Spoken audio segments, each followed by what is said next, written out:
성령 세례 세 번째 시간입니다.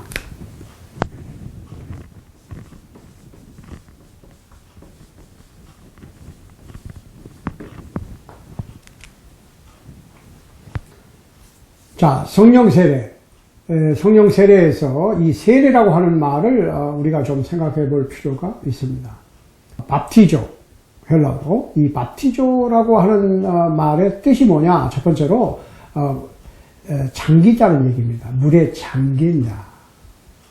immerse를 얘기하는 거죠. 물속에 잠기는 거예요. 두 번째로는, 성령의 사상에 빠지다. 성령의 영향권 안으로 들어가다. 하나님의 영 안에 잠긴다. 결론적으로 완전히 성령의 지배를 받는다. 이렇게 보는 거예요. 그러니까 세례라고 하는 말은 우리가 물속에 잠긴다는 얘기고, 성령 세례라고 하는 말은 성령에 잠긴다는 얘기죠. 복음을 듣고 믿고 세례로 순종하면 침례죠. 그리스도 몸 안으로 들어가는 거예요. 자, 성령 세례는 우리가 이제 세 번째 시간인데, 베푸는 사람이 그리스도예요. 이걸 아셔야 돼. 우리가 성령 세례 이거 함부로 얘기하시면 안 돼. 성령 세례를 베푸시는 분은 예수님이시라고. 사람이 주는 게 아니고 예수님께서, 예수 그리스도께서 베푸시는 거라. 자, 물세례는, 자, 우리가 지난 시간은 성령 세례와 물세례에 대해서 분명히 했으니까 이게 오해 없으시기 바라고, 여러분들이 궁금하시면 성경을 찾아보시고요. 그래도 이해가 잘 안 되시면 연락하시라고, 저한테. 그러시면 돼요. 제가 설명을 다시 해드리든지 아니면 자료를 보내드리든지 그러겠습니다. 아무튼 성령 세례는 베푸시는 분이 예수 그리스도고, 물 세례는 복음 전파자,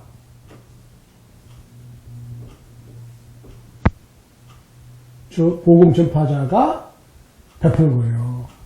성령 세례는 예수 그리스도께서 베푸시는 거고, 그거 아셔야지.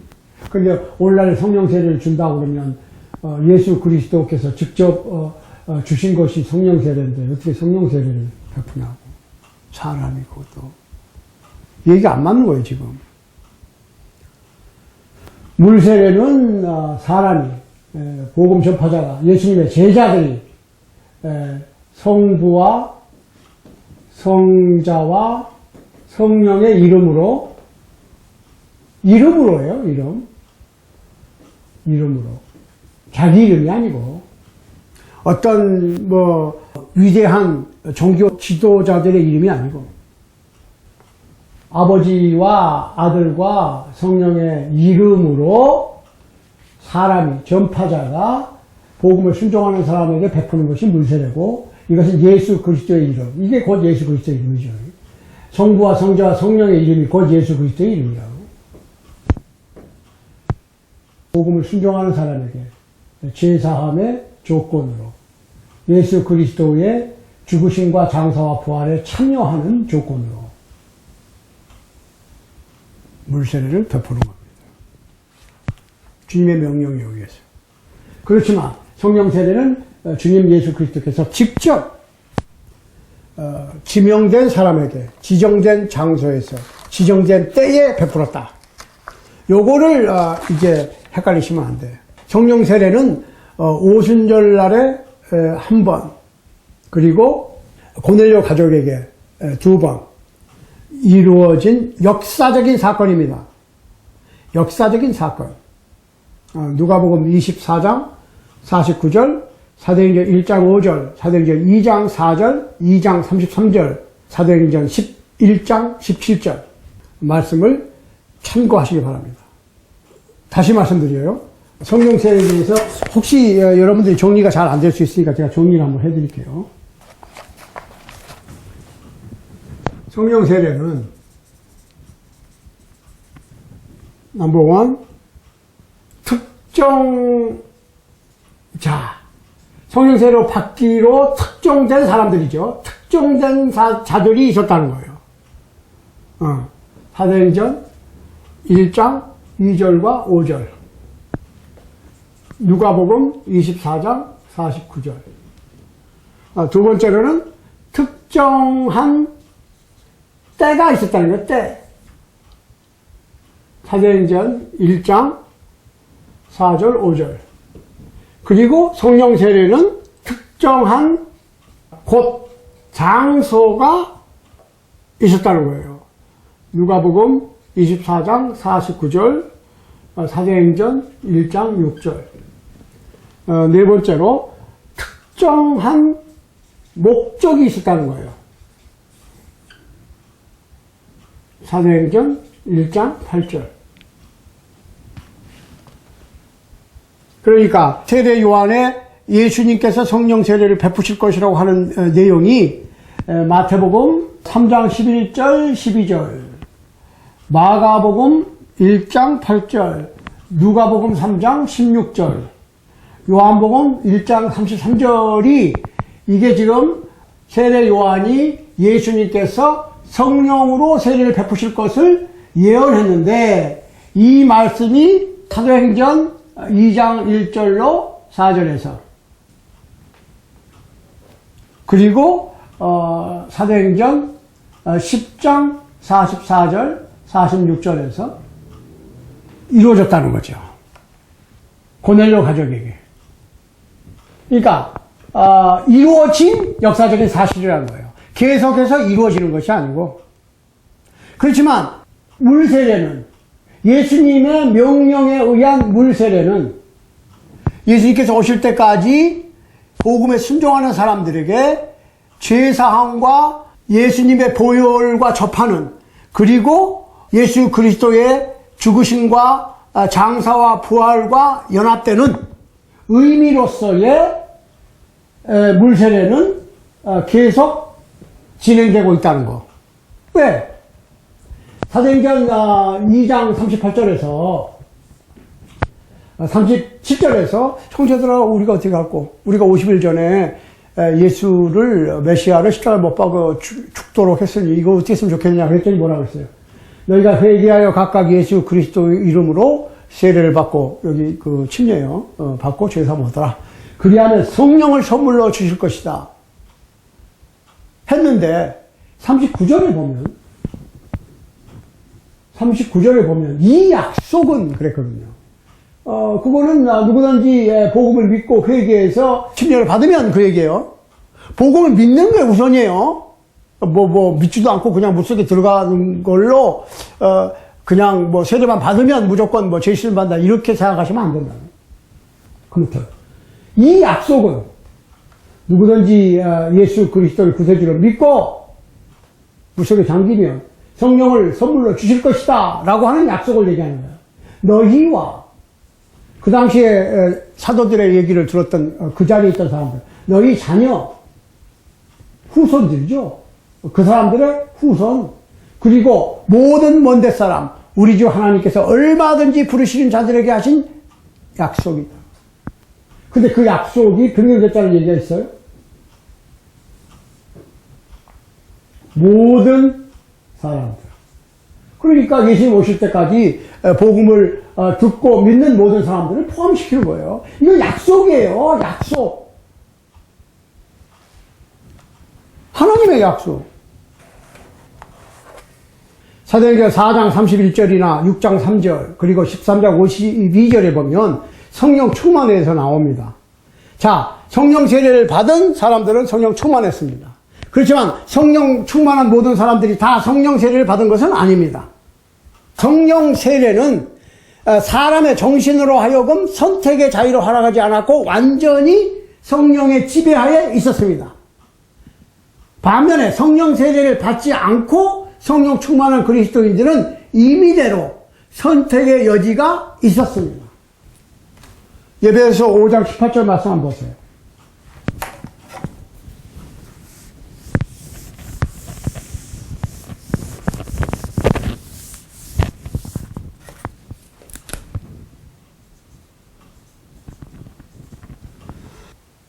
술 취하지 말라. 이는 방탕한 것이니 오직 성령의 충만을 받아라. 술 취함.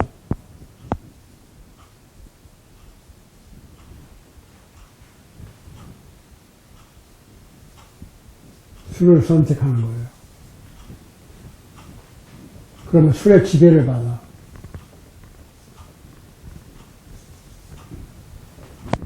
근데 결과는 방탕이에요. 야, 왜 에베소 5장 18절에서 술 취함과 성령 충만을 비교해서 설명했을까요? 자, 술 취함을, 이건 성령 세례를 받은 성령 충만이 아니고 보통 주님의 명령에 의해서 복음에 순종해서 물속에 잠긴 사람들, 성령을 선물로 받으신 분들의 성령과 술 취함과 지금 비교해서 설명하는 거예요. 자, 술 취함은 술을 선택했어. 성령 충만은 뭐예요? 성령을 선택하죠. 성령을 성령을 했으니까 어떻게 돼요? 술을 선택하는 사람은 술 취함이 있고 술의 지배를 받아. 마찬가지로 성령의 지배를 받겠죠? 성령의 지배를 받는 거예요. 성령을 선택했으니까. 그럼 감사와 찬송이 나와. 이게 사도 바울이 왜 에베소 교회 편지를 하면서 술 취함과 성령 충만을 비교 설명했느냐? 그거는 성령 세례를 받은 본인의 의사와 상관없이 성령 충만하는 성령 세례에 의한 성령의 충만이 아니고, 성령 세례에 의한 성령 충만이 아니고, 많은 사람들이, 성령 세례를 받지 못한 사람들이 예수 그리스도의 복음을 믿고 물속에 잠김으로 죄사함을 받고 죄사함을 받아 깨끗해졌으니까 성령께서 들어와 계시는 거야. 그럴 때는 우리가 성령 편에 서서 성령을 선택해서 성령의 지배 아래 들어가는 거예요. 내가 의미가 달라요. 성령 세례에 의한 성령 충만과 선택에 의한 성령 충만과 다르다는 거. 성령 세례는 예수님께서 베푸셨고 직접. 직접이란 말을 또 써야지 우리가 기억을 해요. 예수님의 명령에 의한 물 세례는 복음을 들어서 믿은 사람들에게 성부와 성자와 성령의 이름으로 베푸는 거예요. 사람이 베푸는 거라고. 그러니까 오늘날의 복음 전파하는 사람들이 베푸는 건 물세례지 성령세례가 아니라고. 성령세례는 예수 그리스도만 베풀었고 특정한 목표가 있었다. 이유가 있었다. 특정한 사람들이 있었고 특정한 때가 있었고 특정한 장소가 있었고 특정한 목적이 있었다. 응? 특정한 사람, 특정한 때, 특정한 곳, 특정한 목적이 있었다. 이제 이해가 되시죠? 성령 세례하고 물 세례하고 물론 침례예요, 침례. 그래서 성령 충만을 위해서는 꼭 성령 세례를 받아야 되는 것은 아니라는 말씀을 드리는 거예요, 지금. 예. 술 취하는 사람은 술을 선택했고 술의 지배를 받고 방탕하게 되고, 성령 충만한 사람은 성령을 선택하고 성령의 지배에 들어가고 그래서 감사와 찬송이 나오는 것이다. 그리스도인은 성령 세례를 받기 위해서 방언으로 말해야 되느냐, 이에 대해서 생각을 해 보려고 합니다. 성령 세례는 오직 두 곳, 사도행전 2장 1절로 4절, 사도행전 10장 44절로 46절에만 성령 세례가 나와 있어요. 방언은 성령 세례를 받지 않은 자들도 할 수가 있었어요.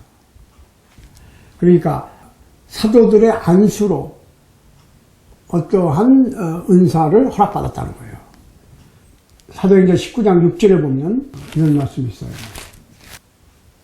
저희가 듣고 주 예수 이름으로 세례를 받으니 바울이 그들에게 안수하며, 이렇게 성령이 그들에게 임하심으로 방언도 하고 예언도 하니 모두 12사람쯤 되니라.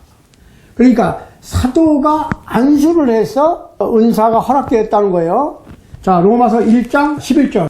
로마서 1장 11절. 보세요. 내가 너희 보기를 심히 원하는 것은 무슨 신령한 은사를 너희에게 나눠 주어 너희를 견고케 하려 함이니. 그러니까 로마서를 쓰면서 바울이 어떤 은사를 나눠주기 위해서 보기를 원한다 그랬거든. 안수를 해서 은사를 나눠줘서 믿음을 든든하게 해주려고 그랬던 거라 그 말이에요. 자, 디모데 후서 1장 6절 한번 보세요. 이거 보세요. 그러므로 내가 나의 안수함으로, 이게 분명하게 해야 돼요. 내가 나의 안수함으로 네 속에 있는 하나님의 은사를 다시 불일듯하게 하기 위하여 너로 생각하게 하노라. 그러니까 사랑하는 믿음의 아들 디모데, 젊은 전도자 디모데에게 사도 바울이 편지를 쓰면서, 내가 안수해서 네 속에 있는 하나님의 은사가 다시 풀릴 듯 일어나게 하기 위해서 글을 쓴다. 이렇게 했다. 그러니까 사도들의 안수로 은사가 나눠졌던 거예요. 성령 세례를 받아서 은사가 나눠진 게 아니고. 자, 오늘날에 어떤 사람들이 성령 세례를 받았다고 주장하는 분들의 주장을 뒷받침해주는 성경 말씀이 있습니까? 그분들이 진짜 성령 세례를 받았습니까? 만약에 그분들이 받은 성령 세례가 지난 몇 시간 그리고 오늘 이렇게 성령 세례에 대해서 공부한 내용과 즉 신약 성경의 내용과 맞지 않는다면 그 성령 세례는 1세기에 주님께서 예수 그리스도께서 베푸신 성령 세례가 아닙니다. 자, 오늘날에 많은 사람들이 방언을 한다고 그러는데 만약에 당신이 방언을 했다면 그것을 이해할 수 있는가? 이해할 수 없다면 그 가치가 있는 것인가? 고린도전서 14장 19절을 보면 이런 말씀이 있어요. 그러나 교회에서 네가 남을 가르치기 위하여 깨달은 마음으로 5마디 말을 하는 것이 1만 마디 방언으로 말하는 것보다 나으니라. 알아듣는 말 5마디 하는 것이 알아듣지 못하는 1만 마디 말하는 것보다 낫다. 이해하시겠어요? 방언을 했다. 그런데 그것을 이해할 수가 없다면 그 값어치가 있느냐 그 얘기죠. 자, 그 방언은 당신이 방언을 했다면 어떤 누구가 방언을 했다면 지상의 어느 언어인가 아니면 미지의 하늘나라의 언어인가. 고린도전서 12장 1절로 11절에 다른 초자연적인 은사들도 방언과 같이 얻을 수 있느냐. 그럼 그 9가지가 나오는데 9가지 은사 중에서 왜 유독히 방언만 주장하느냐. 자, 방언의 목적이 뭐냐? 14장 22절 고린도전서 이거 보세요. 그러므로 방언은 믿는 자들을 위하지 않고 믿지 아니하는 자들을 위하는 표적이나 예언은 믿지 아니하는 자들을 위하지 않고 믿는 자들을 위함이니. 자, 방언의 은사를 받아서 방언을 하는 것은 방언을 사용하는 믿지 않는 사람들을 위해서 믿게 하기 위해서 방언이 필요한 것이다. 그런데 믿는 사람들이 방언이 필요 없어요. 믿지 않는 자들을 위한 것이라니까요.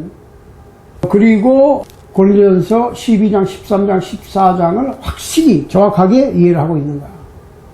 방언의 은사를 주장하는 사람들은 한결같이 우리 주님 예수 그리스도께서 말씀하신 구원의 조건을 무시합니다.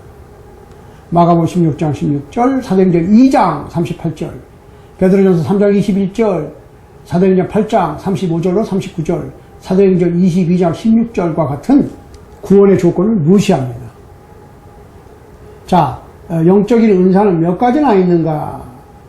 로마서 12장 3절로 8절, 고린도전서 12장 4절로 10절, 28절로 30절, 예배서 4장 8절로 11절. 그래서 이 시간에는 우리가 아주 중요한 질문을 하나 합니다. 지금 1세기에 신약 성경의 교회들에서 예배소, 고린도, 로마서. 에베소에서 고린도전서를 썼고, 고린도에서 로마서를 썼고, 로마에서 에베소를 썼어요. 자, 이 세 곳에서 그러니까 고린도전서 12장 4절로 10절, 12장 28절로 30절, 그리고 로마서 12장 6절로 3절, 예배서 4장 8절로 11절에서 은사를 다루고 있는데 그 은사에 대해서 한번 우리가 정확하게 비교를 한번 해보겠어요. 이 세 성경 구절에서 은사가 틀려요. 은사의 내용이 틀려. 어떻게 된 것인가를 우리가 분명하게 비교 분석을 좀 해봐야 될 필요가 있습니다. 자,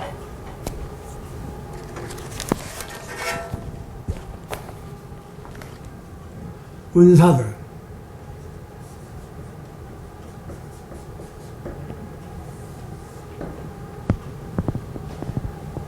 주후 57년 에베소에서 고린도전서를 썼습니다. 에베소에서 쓴 고린도전서 12장 4절로 10절 그리고 28절로 30절. 그 다음에 1년 후에 주 58년 고린도에서 쓴 로마서 12장 6절로 8절. 그 다음에 주후 63년, 5년 후에 63년 로마에서 쓴 에베소서 4장 8절로 11절. 이렇게 은사의 종류가 세 군데 나타나 있어요. 세 군데. 자, 57년, 58년, 63년. 에베소, 고린도, 로마. 고린도전서, 로마서, 에베소서. 자, 고린도서 12장 4절 10절에 보면은 첫 번째로 지혜의 말씀 이렇게 써요.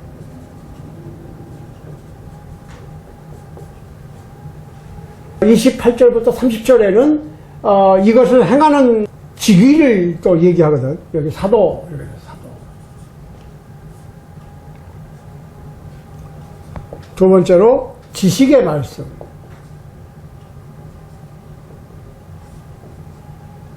선지자.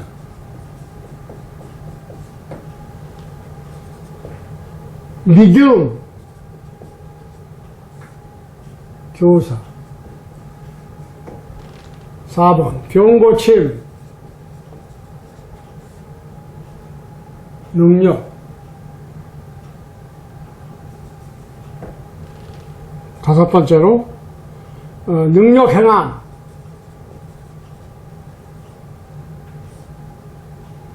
병고침.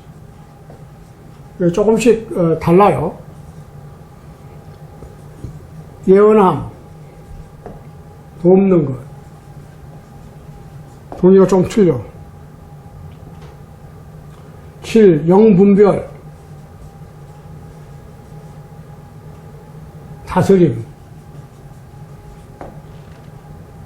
8번 방언. 여기도 이제 방언 이렇게 됐어요. 그런데 9번째 방언 통역. 근데 여기 28장 3절은 방언 통역이 없어요. 그러니까 여기서는 9가지였는데 28장 3절에는 8가지예요. 자, 1년 후에 고린도에서 로마서에 쓸 때는 그 은사가 예언, 그래서 예언. 두 번째로 섬기는 일. 세 번째로 가르침. 이렇게. 네 번째로는 권위, 위로. 다섯 번째는 구제. 여섯 번째는 다스림. 일곱 번째는 긍휼을 베품. 이렇게. 7가지. 하나, 2개가 줄었어요, 이제, 이번에는. 9개, 8개, 7개. 1년 후에 그렇게 됐어요. 자, 5년 후에, 58년에서 63년이니까, 로마에서 에베소교회 편지를 보낼 때는 은사가, 에베소 4장 8절 11절에 보면 사도로. 두 번째, 선지자. 세 번째, 복음, 전도자. 네 번째, 목사, 목자, 장로. 여기 다 똑같은 얘기입니다. 다섯 번째, 교사. 보시오. 자, 그런데 사도들이 떠나갔어. 사도들은 예수님께서 요단강에서 세례 요한에게 세례를 받으실 때부터 3년 반 동안 예수님을 따라다녔고, 예수님께서 십자가에 못 박혀서 죽으시고 장사지내고 부활하시고 40일 계시다가 승천하신 것까지 목격한 사람 중에서 뽑아야 되는데 이미 뽑혔고, 사도들은 그 시대와 임무를 완성했고 끝났고, 선지자들도 에베소서 3장 5절 6절에 보면은 뭐라고 되어 있습니까? 다른 세대의 아들들에게는 사도들이나 선지자들에게 성령께서 직접 하신 것처럼 사람의 아들들에게 알게 하지 아니하였다. 그리고 이방인들은 이제 이렇게 직접 어떠한 그 예언이나 은사나 뭐 계시나 이런 거를 주시는 것이 아니고 복음을 통해서 함께 후사가 되고 함께 약속에 참여하는 자가 된다. 함께 천국 백성이 된다라고 하는 말씀을 비교해 봤을 때 사도와 선지자는 끝났고, 그러면 오늘날에 존재하는 은사는 복음 전파자와 목사, 목자, 장로와 교사,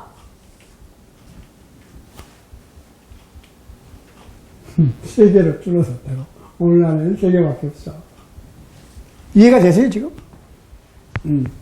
1년 사이에 같은 고린도전서 12장 4절, 10절, 그리고 28절로 30절에서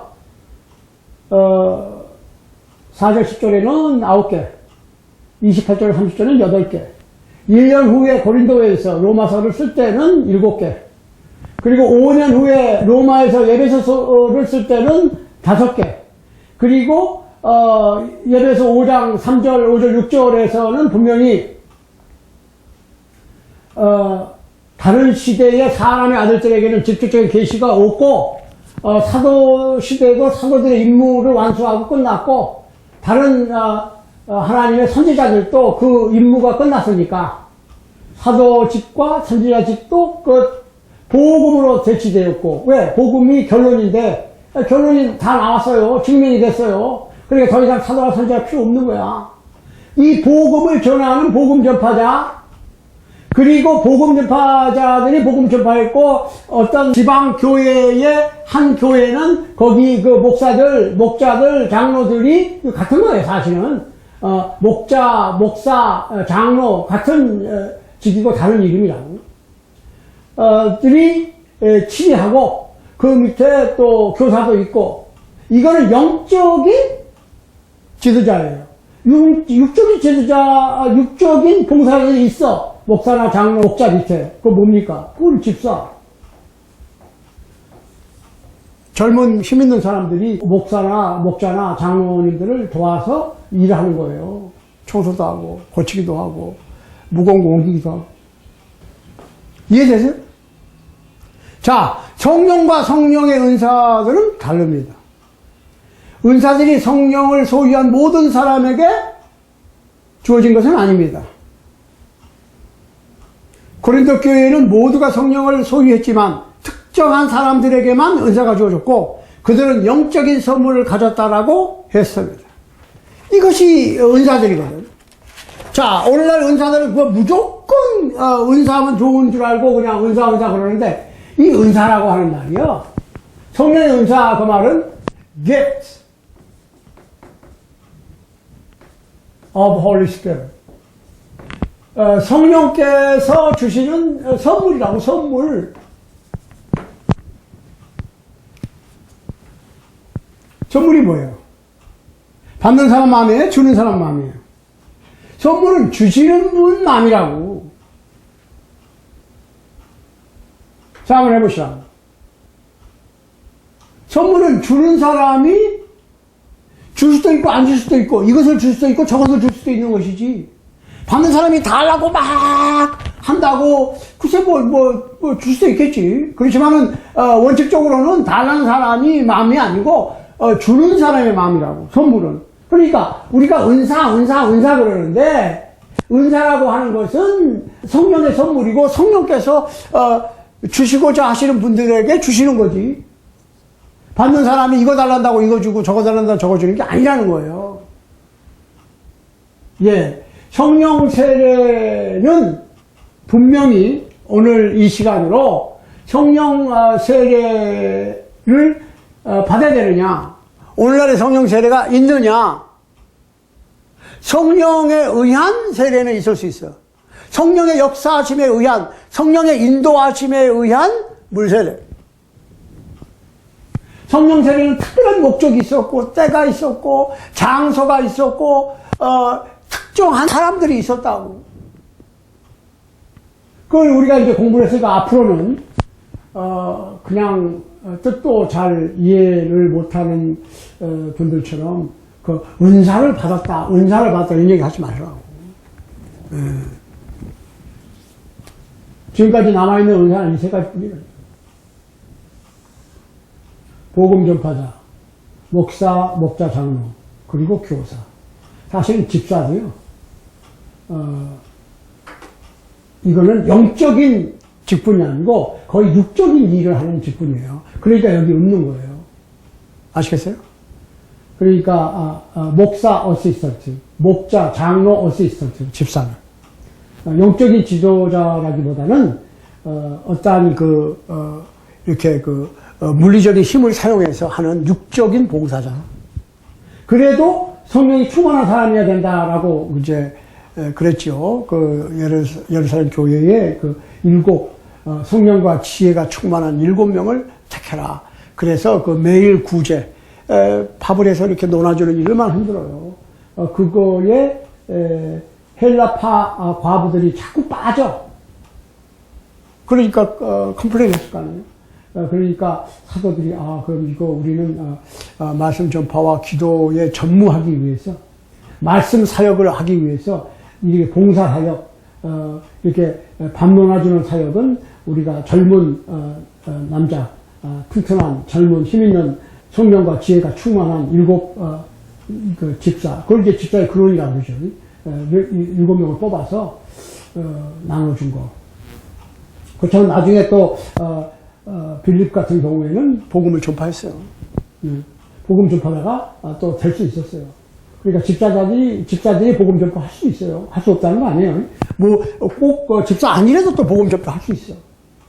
아무튼 성경에 나오는 공적인 교회의 하나님 나라의 사역자들은 물리적인 어떠한 능력을 행하고 병 고치고 방언하고 그런 것들은 차츰 1세기 교회에서 줄어들었고, 극기야는 주 63년이 되니까 이렇게 5가지로 줄었는데, 예배소서 안에서 사도와 선지자는 이제 끝났으니까 복음만 증거하고 복음을 이것이 복음이다라고 보여주고 끝났으니까 그 복음을 전파하는 사람들과 로컬 교회를 치리하는 목사, 목자, 장로, 그리고 다른 성경 구절을 보면 또 이제 집사의 직분에 대해서 또 설명이 나오고 여러 말씀을 가르치는 교사들, 이렇게 줄어든 거예요.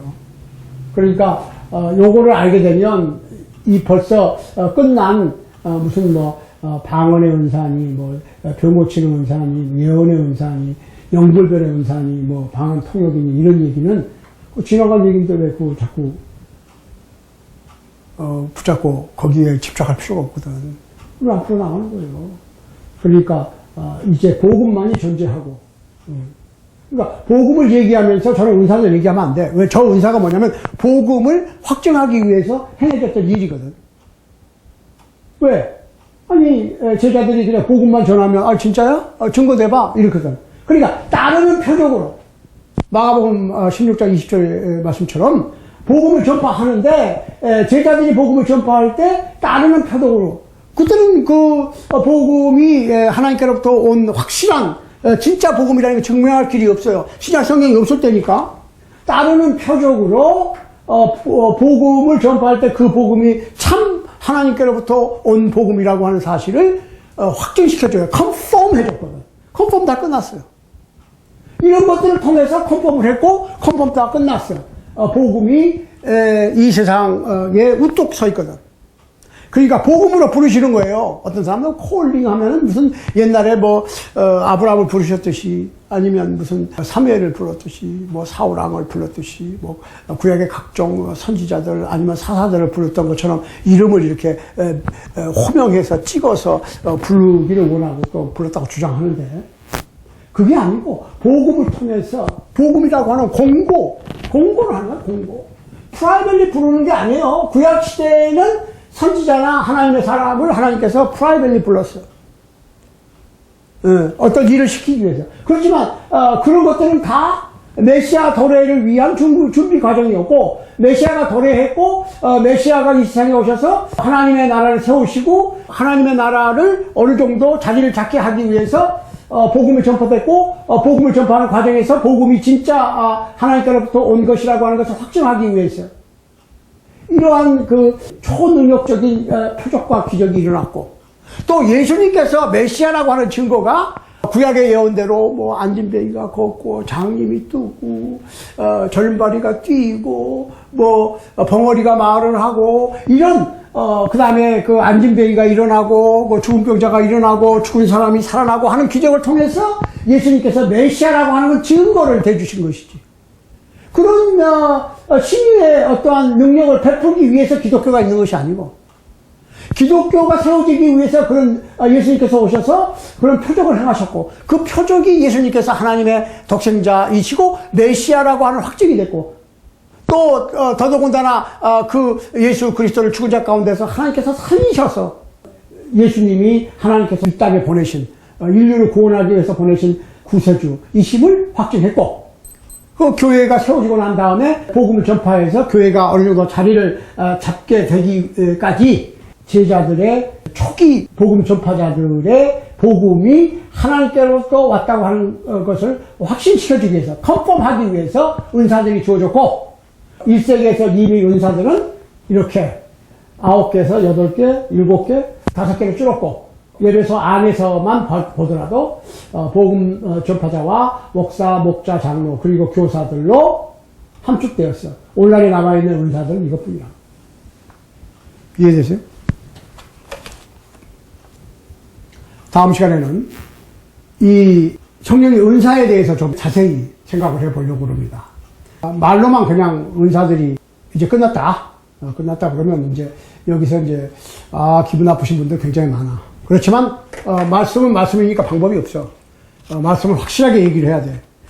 그 다음에 그 은사들을 설명하고 또 시간이 되면 고린도전서 12장, 13장, 14장을 바르게 해석하는 그거를 하고, 그 다음에 우리가 이제 중요한 것이 뭐냐면 성령의 열매에 대해서 또 얘기를 해야 되고, 이렇게 함으로써 이제 성령론이 이제 매듭이 지어져 가거든요. 그러니까 앞으로 뭐 몇 시간 더 해야 되겠지만, 아무튼 다음 시간에는 그 성령의 은사에 대해서 우리가 좀 확실하게 알아볼 필요가 있습니다.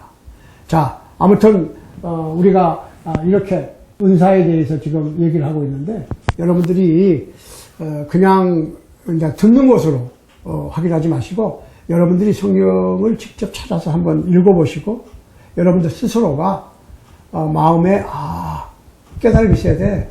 이게 그렇구나. 어떤 양반은 그럴 거예요. 아니 나는 뭐 은사를 좀 받았으면 하고 그냥 열심히 했는데 안 되는 분들이 있어요. 또 어떤 양반들은 뭐 금세 가가지고 뭘 한다고 그러고 이게 뭐 이게 하시는 분들도 있고, 특히 은사를 좀 하나 받고 싶은데 못 받았던 분들이 있죠. 그분들은 잘못돼서 못 받은 게 아니야. 사실은 그 은사들이 오늘날까지 존재할 수가 없다고. 여러분들께서 이 은사에 대해서 좀 깊이 생각을 해볼 수 있게 되기를 바랍니다.